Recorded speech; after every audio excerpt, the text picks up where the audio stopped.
All right, every now and then I want to add some camera shake to a shot inside Premiere. I don't want to route it through After Effects or any other software. I just want a quick and easy solution. So here's my method for getting realistic camera shake on your shot inside Premiere. No plugins or extensions required. So I've got this project I'm working on for Ballard FC, and this moment of Kai yelling could really be punched up by adding some camera shake. I think just having a little bit of that vibration in camera will really add something. So first I'm going to duplicate this layer just so I have something to revert to if I don't like how this turns out. And then I'm going to look for a shot that has real camera shake. Now Mason shot a bunch of footage during the final. In this case, it's vertical, so we'll just punch in, but you can see this handheld look is exactly what we want. So I'm going to pull a portion of this clip, drag it over top of the shot of Kai, and then we will just zoom in so that it fills up the frame.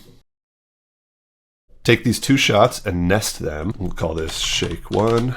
And then on the Shake 1 layer, you're going to apply a warp stabilizer. Now, subspace warp is going to give you some really weird looks. So what you want to set it to is position, and then drop the smoothness down to something like a 5. So now you can see it's not cropping. We've got the full frame. I'm going to go into this nest and disable the top layer. So now you've got Kai visible.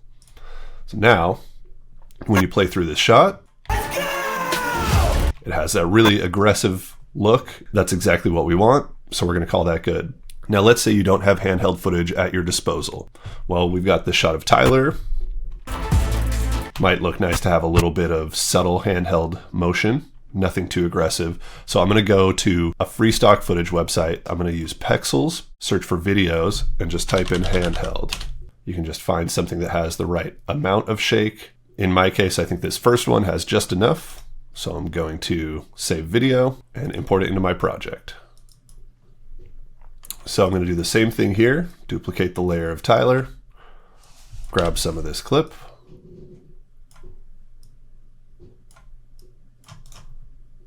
Nest, Shake 2, warp stabilizer, set it to position. And since this one's more subtle, we can probably leave the smoothness a bit higher.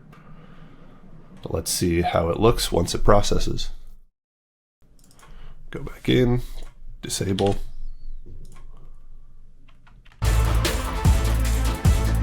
So that's it. There's several different ways to get camera shake on your shot, but this is the best and fastest way I've found to get realistic handheld motion without ever leaving Premiere.